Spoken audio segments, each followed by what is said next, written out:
Let me just very briefly introduce our two commentators. On my right, Zoltán Pogátsa studied at Eötvös University at the Central Europe and also at the Central European University and at Westminster University in London. Acquired a PhD in Contemporary European Integration from the Centre for European Studies at the University of Sussex, Brighton, in the UK in 2004. He's professor, docens, at the Faculty of Economics, University of Western Hungary at Szombathely, and Sopron, sir, but Szombathely, I know about the Szombathely campus, so well, perhaps better. And a member of the faculty of the University of Bologna, Italy. He's also a regular lecturer at the Central European University and at Corvinus University, just next door, while was a guest lecturer at a number of European universities. He has written on the economic collapse of Greece, this subject. Among his other publications, I personally find most interesting his essay entitled, "Is the Nordic Model Applicable to Central and Eastern Europe?" Appeared in the Visegrad Review 2013. I am in a difficult situation because I did write a book on Greece, and so I would be very tempted to comment the lecture that we've just heard on the Euro crisis, which probably, if we have time in the debate, I will do that as well. But I actually prepared to comment more on the myth of America's decline, your book. So in order to do that, obviously I need to summarize the book. The book is about this idea that America is in decline, and it tries to refute this claim that America would be in decline. And there's a lot of hype in the international media about China, especially how China is now converging on the United States. And I think Josef is trying to take the example of previous growth economies like Germany after the Second World War, but especially he spends a lot of time discussing Japan in the 1970s and 80s, and then also discusses China and comes to the conclusion that every now and then you would have a lot of hype around certain countries that seem to be converging with the United States, but then eventually they sort of level out, and once the initial period of fast growth, which we know from growth theory characterizes less developed economies, so once that rapid growth flattens out after a while, they fail to converge, and the United States stays supreme and dominant. And he also spends a very interesting chapter on the military might. So it's not only about economics. There's a very, very interesting chapter where he demonstrates how amazingly dominant the United States is about in the area of the military. One figure I remember, and having read the book, I keep telling my friends, I think the United States is responsible for something like 30% of overall military spending in the world, and second comes China with something like 5.6, according to figures in the book. So that alone is an indication of the military might of the United States, but most of the book is actually about economics and about mostly about the convergence of these countries. So I think that I've done a fair job of summarizing the book pretty briefly. Thank you. So having done that, I first would like to thank you for the invitation to speak. Secondly, I would like to thank you for the book. It was a very, very interesting read, honestly. I think everybody should read the book because it's a very, very good reminder that the business journalism profession goes into hype mode about countries every now and then. I started off my career studying Ireland, the Celtic Tiger phenomenon. I remember how much there was a hype about Ireland. Then there was a hype about countries like Slovakia, the last couple of years about Poland and Turkey. And a lot of these countries have actually ended up not being the success cases that they were sort of portrayed as being for years and years and years. And then this sort of business journalist profession just suddenly drops these countries, or sometimes even tries to explain why they were never meant to be success cases in the first place. Sometimes the same journalists who were writing hagiographies about these countries just 5 or 6 years earlier. So I think it's a very, very good reminder. I have one graph from the book which I think is probably the most telling graph. This is the one that struck me the most. This is the GDP growth of China on purchasing power parity and without purchasing power parity vis-a-vis the United States, GDP per capita. So all the hype about China, you have to realize China is still an amazingly long way away from converging with the United States. I don't have time to repeat all the arguments that Josef is making in the book. You should read the book and you'll see a lot of very convincing arguments, which are very potent reminders of how we shouldn't get overexcited about this phenomenon of China reaching the level of the development of the United States in probably in our lifetimes.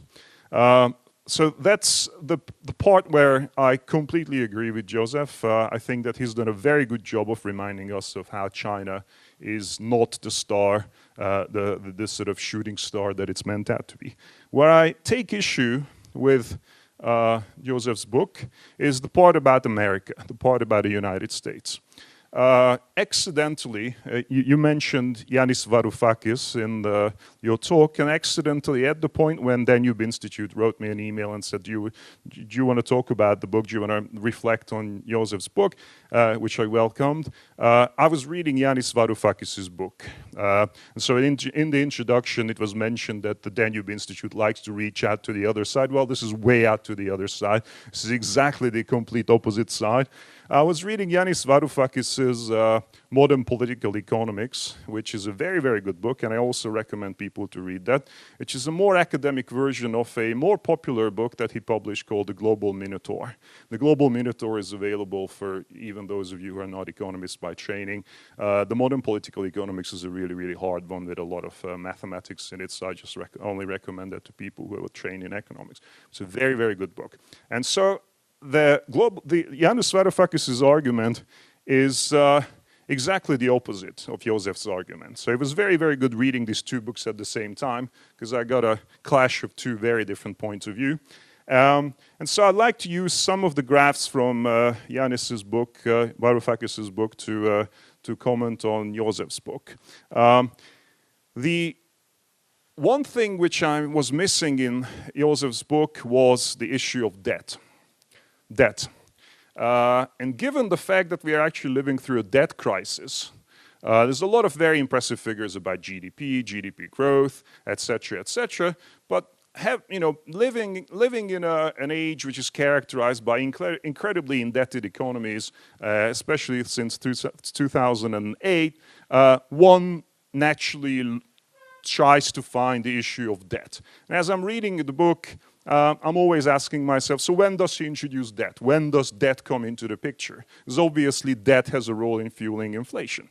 And the problem is it never comes into the picture. So my issue with the assessment of America's economic might in the book is that debt never features. It is assumed that whatever growth America goes through, it goes through in a sustainable manner without burdening future generations with debt. Now, if you look at the data, and this is from Yanis Varoufakis' book, you see that for a couple of decades now, the United States has been in twin deficits. It's a very permanent feature of the US economy to be in twin deficits. One of the issues is that it has an enormous external trade deficit. As far as I'm aware, the only sector where the United States is actually in surplus is civic aviation, and even that is being lost to the Chinese because they're starting to build planes. But in every other sector, the US has a trade deficit. But not only that, but you see that there's also a very high propensity for budget deficits as well. So how does a country which runs perpetual trade and budget deficits stay afloat and dominate the international economy? Before I answer that, before I show you some more figures, the other issue is, does GDP per capita reflect wages? And in the case of the United States, it doesn't, because however much US GDP per capita might have grown in the last couple of decades, and productivity has also grown, that's the upper line there, the average real US wage has basically stayed flat since the beginning of the 1970s. So GDP growth doesn't necessarily translate into standard of living, which I think is also an issue with only looking at GDP as a figure for the economic potential of a country. Now, as opposed to that, and this is a figure from Josef's book, Chinese wages have shot through the roof. Not too many people are aware, but the highest minimum wages in China have now reached the level of the average wage in Bulgaria. So basically China, which is always assumed to be an incredibly cheap country, is now becoming to be as expensive. And this is something that Josef himself talks about in the book, that it's no longer as obvious as it used to be about 10 years ago that China is this dirt cheap country where you can do a lot of manufacturing. Josef actually mentions that there's some production already being withdrawn from China to the US and other places because it's simply getting too expensive to manufacture there. Now this is the real issue, debt. This is just state debt. If you look at how the United States manages to keep on growing, and has been for the last couple of decades, Varoufakis makes the argument that sometimes at some point during the 1970s, there was a shift in paradigm of the international global economy. The United States began to draw funds towards it. It acted, as Varoufakis puts it, a gigantic vacuum cleaner, sucking away the surpluses of trade surplus nations. So the US has a trade deficit. Other countries like Germany, like China, have a massive state surplus, but they have to invest this surplus somewhere, and Wall Street sucks away this surplus. So that's being reinvested into the US economy. And the United States can do this for the sole reason, or primarily for the reason that it holds the world's reserve currency.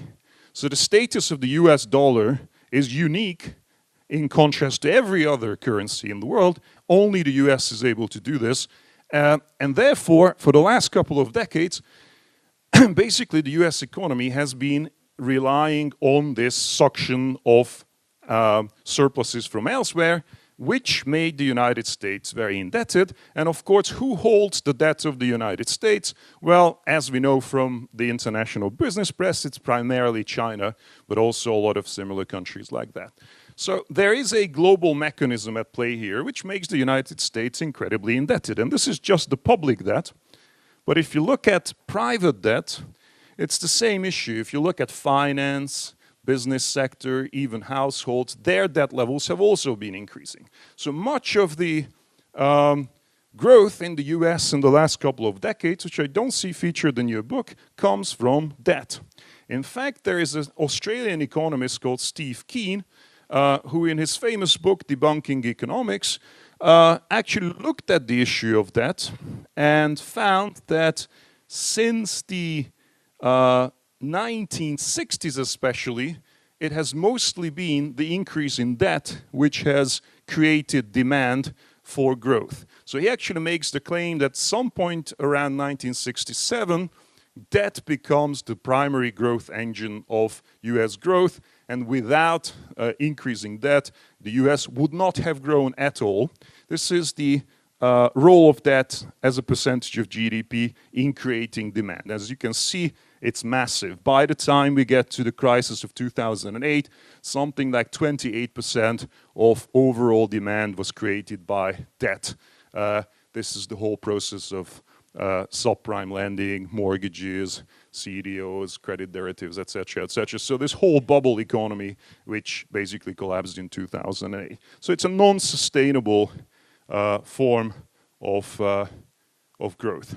So these are the figures that I thought would be interesting from Varoufakis and from Keen, which I think question to some degree the sustainability of the US model. So to sum it up, and as I say once again, I'll be happy to debate the Greece Eurozone issue as well if we have time for that, but to basically sticking to the book, I like very much your thesis that China is not converging as fast as people think.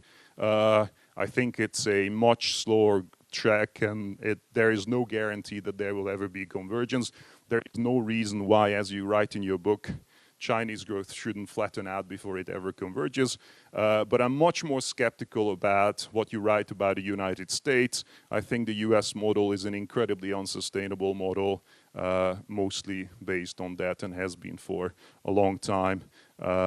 In that sense, actually, it's not all that different from the Greece of the 1980s, because Greece didn't grow in terms of its debt level during the Eurozone crisis. Thank you very much. Well, thank you very much, Zoltán, and I think there is a lot to be said about comment on that. But before I ask you to respond, we have another commentator. So let me introduce Tibor Mándi, who is a senior lecturer adjunctus at Zoltán University Faculty of Law and Government, Institute of Political Science. He has a PhD in political science acquired in 2011, was a Fulbright scholar in the United States, and spent some time at the Hudson Institute giving advice. Actually, the Hudson Institute gave advice to Hungary on the transition in early 1990, and an important think tank in the US. Tibor Mándi's main interest is British and American political thought, has several publications on that subject, mainly in the journal Kommentar and published by the think tank Századvég. So I'm curious what you will decide to say on the lecture and on the book. On my part, I as it was said in the introduction, I have worked mainly in political theory. But nevertheless, I will try to mix my prepared remarks with some remarks on the current lecture as well. I think I can make an attempt at that at least. But these remarks will come from a completely different point of view than the previous remarks. They won't have anything about GDP or debt ratios or generally numbers. Of course, those are important, and as I say, I have some very good friends who work with numbers. However, I'm not one of them. And I will try to give reasons why it might be equally useful. Well, I'm of course biased. Maybe a somewhat even more, in some respects, more useful approach to forego numbers and concentrate on other aspects. But I have to begin with, they also try to remain relatively short so as to give time to audience questions and remarks as well. But I would like to begin some personal remarks. I teach a class on American politics at Süddeutsche University. And the last class in that course is a class debate. There's a proposition, which is the United States is going to remain the #1 superpower in the foreseeable future. There are two teams of students, one arguing for and one against the proposition. And I used to have some difficulty assigning texts for the two groups. Well, of course, you have texts on American decline. You have quite a lot of them. But it used to be a difficulty to assign a good text on the opposite proposition.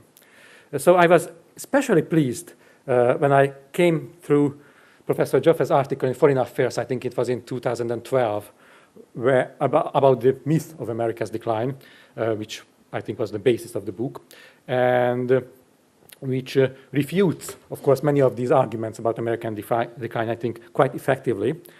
So I started to assign that text for the class, and I think I could even notice a development in the debating position of the team which argued for continued American dominance.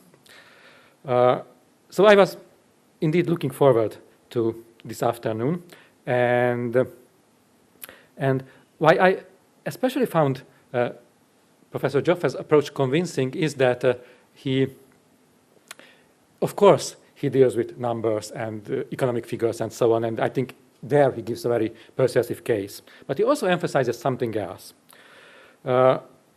Because I think these economic or material factor began to a special view of history, the materialist view of history, of which, of course, Marxism is a prime example. But this is not the only view of history. I would prefer a different view, the so-called idealist view, which would say that ideas matter, maybe even matter more than material forces. And because these ideas tell you how to put those material forces to use, the forces of production and so on. And I would like to give you an example of the relation of the two by showing you this device. Of course, this is an iPad. And of course, this most probably was made in China, then sold for several $100s here in Budapest. But the great part of that value, that several $100, was not actually put in the device in China. The material, even the, I think, great amount of labor that was put in is not worth that much in the global marketplace. What makes this device quite expensive, at least in Hungary, is the, well, apart from Hungarian taxes, is the ideas that were put in the device, the design, the technological solutions, and they were put in the device not in China, but in Cupertino, California, of course. Now, so I would have a very, very brief, and maybe you would think that somewhat superficial rejoinder to Zoltán's issues, which are, of course, very important issues, and I think Professor Joffe would have much more effective, probably more effective rejoinders about American debt. I could only say that, well, the Americans will figure it out how to solve that. And you might say, well, that's a superficial remark. But I think this points to the chief factor about which makes America what it is, that they are very, very good at figuring things out. And maybe that's something deeper or something worth more reflecting on. Now, I wanted to talk about why, what is it in the American economic, social, political system which makes America so good at figuring things out. But I would cut most of those remarks, maybe just reflect very briefly on the nature of a market economy or a free market system, which is, of course, at the center of American flourishing and success. And, of course, it has quite a lot of problems. We're just through, or we may not even be through, a global economic crisis. But I think the remarkable thing is that the position, how remarkably sound the positions of the market economy are after such a widespread and really deep crisis. And again, the important thing is that the most important thing about a free market is maybe not just freedom, but well, actually not freedom, or a special kind of freedom, a kind of organized or institutionalized freedom. And well, of course, Francis Fukuyama's predictions about liberal democracy becoming global and the sole victor of history do not seem to have prevailed. But the market economy seems to spread. Even China is experimenting with some form of market economy.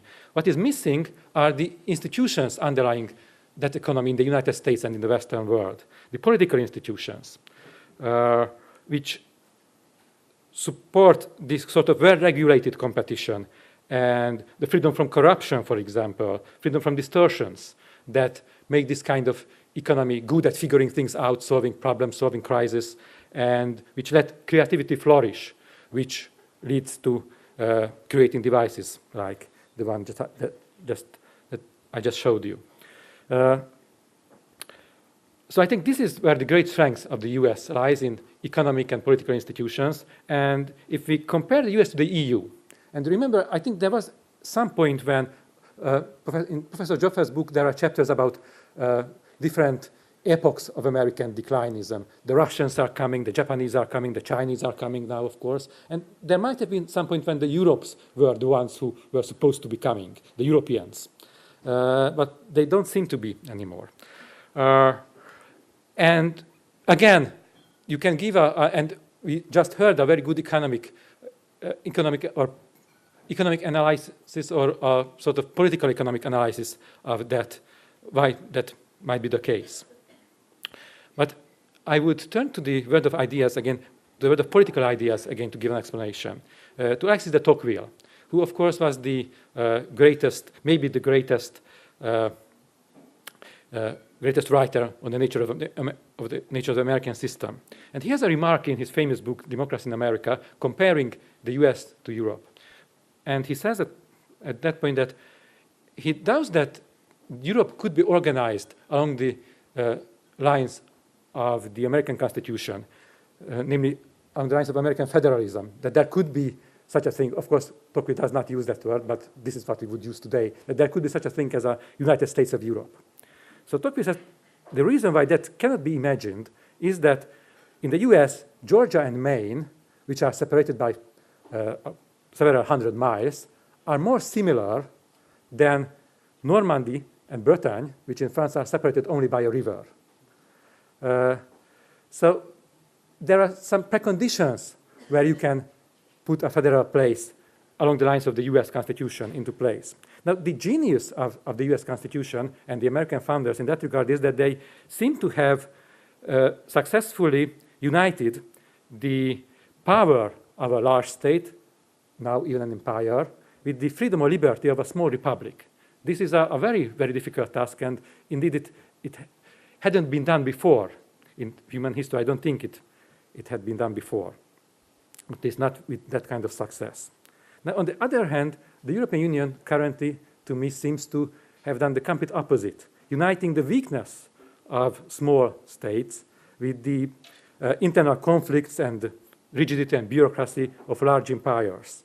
So I don't see how, and this was an explicit goal, how Europe could, in the foreseeable future, compete with the United States on a global stage. Of course, the US has its problems, and Tocqueville again foresaw some of those problems, a sort of democratic despotism and uniformization and so on, which again affects mainly the realm of ideas.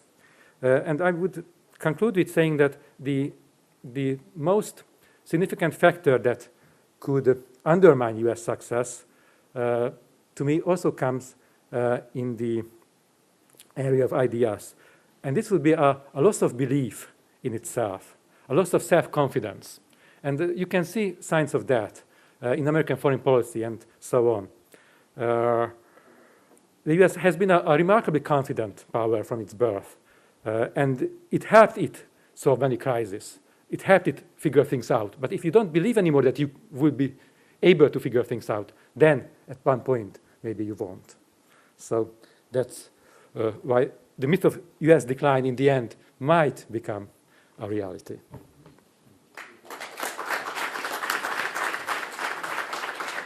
Thank you very much, Tibor. And I think before I can give the floor, the opportunity to ask questions, perhaps this is the right time for you to give an answer to the two comments.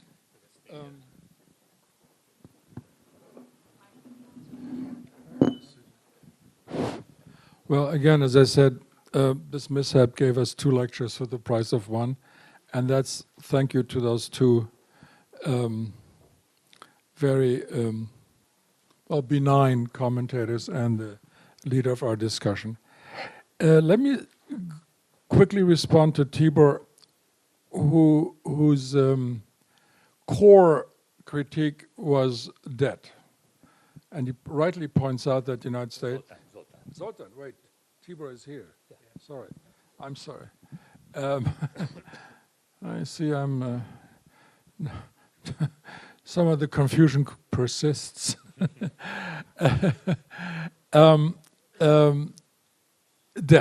Debt and deficit, the 2 W's. This is true. The United States has been in debt and deficit for about 40 years.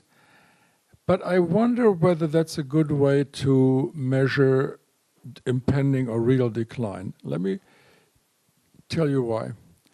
First of all, the United States is pretty much in the same ballpark with most advanced nations, carrying, say, between 70, 80, 90% of GDP is debt, public debt.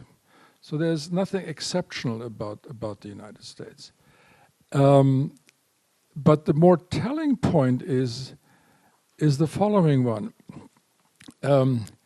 Apparently this debt and deficit, the two W's, do not keep the United States from remaining a very dynamic economy, which is growing on the average faster than Europe. And I think B, it's a sign of power, of great power for the rest of the world to shovel its capital to this decrepit, declining country. No, but I mean, this is not a joke. It's an interesting question.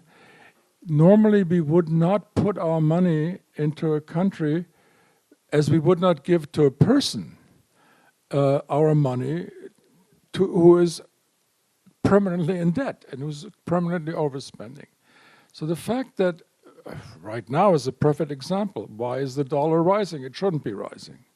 Why is everybody plowing his money into the United States?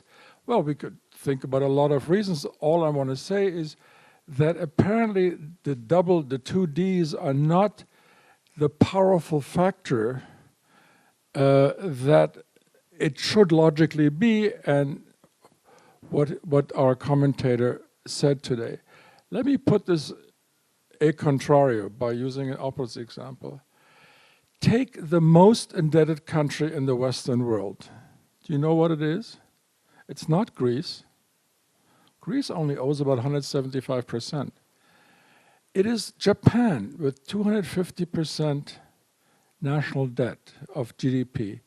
And yet, with all this debt, Japan has been in permanent stagnation for the last 20 years. So why am I saying that?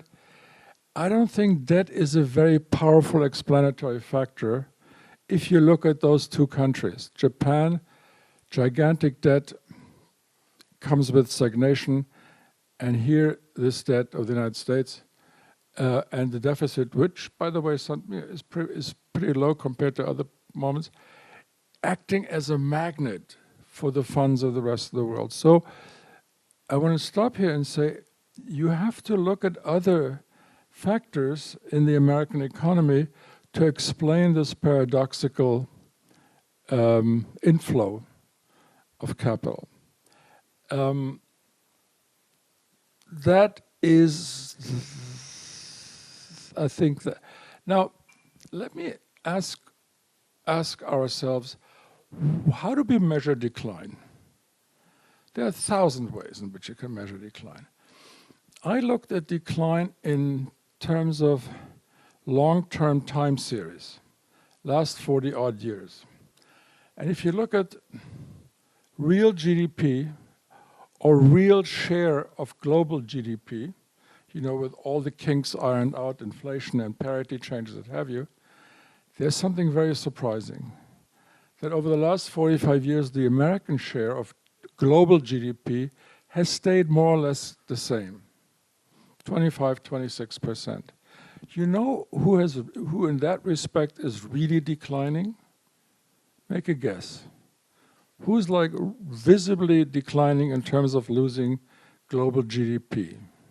Anybody? Yes, Russia is declining. I'm talking about an equivalent size economy of the United States, namely the EU. The EU, which has a GDP slightly larger than, or used to be slightly larger before the currencies changed. Since 1970, in the last 40-odd years, Europe has lost 9 points. 9 points of its share of global GDP. That, to me, seems to be a better indication of decline than debt, for the reasons I explained. Let me stop here because I'd love to get into Tocqueville, who is my favorite, by the way.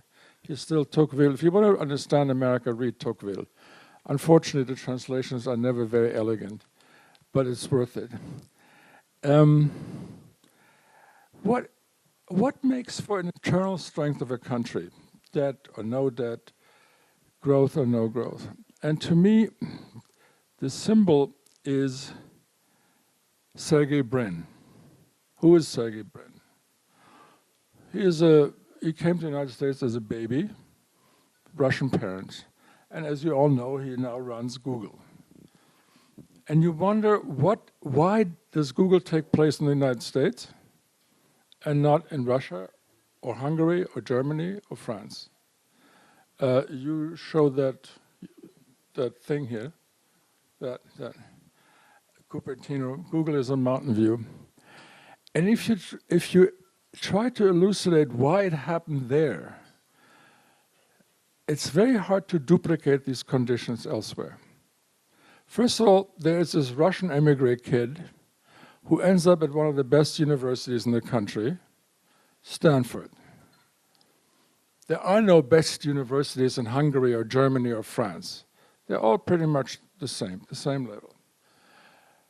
Point two, somehow he finds the right environment, the right professors, who tell him, hey, you know what? Why don't you go out and make some money? How many Hungarian professors tell their students, you know what, go make some money. Start a company. We don't do that in Europe. That's not done in academia. That's crass. That's profit-driven. Next point, where does Sergey Brin get the capital from? Where would you get the first $90 million, this first tranche, in Hungary, in Germany, in Spain? You have deep and diverse and flexible capital markets. We don't have the likes of which we don't have in Europe. And then the story continues. And then finally, you have an enormous pool of talent right at your fingertips. What's Silicon Valley? Silicon Valley is America in a very, very American, which means global way. Who hangs out in Silicon Valley? Chinese, Japanese, Koreans, Israelis, Germans, you name them, Italians. It attracts the most talented set of people from all over the world, and that's real sucking up, by the way. That's more important sucking up than money. That's talent. And then you can continue and here, hold us up again and generate these ideas. So immigration, and now stop, is probably the single most important source of America's enduring strength. Have you ever heard of Peter Thiel, a German? He started Facebook, he started Palantir, super billionaire, a German. I don't think he could have done it in Germany for all kinds of reasons. Immigration is probably the most important asset the United States has. And the reason, of course, it's easy to become an American. I don't know how to become a Chinese. How do I become a Hungarian? Do you know? But I can tell you how to become an American. Anybody can become an American because it's not tied to bloodline or religion or what have you. And I think it was Gerald, you told me yesterday this wonderful story, and then I'll stop. The Manhattan Project, when they built the bomb, it was run by a guy called Oppenheimer. When Oppenheimer left the room, all these mathematicians and scientists spoke Hungarian among each other. That is strength, I think, if you can pull the best and the brightest to your country, especially in our world where national boundaries are falling and where the competition for talent and brains is going to be the most important source of economic strength. Enough.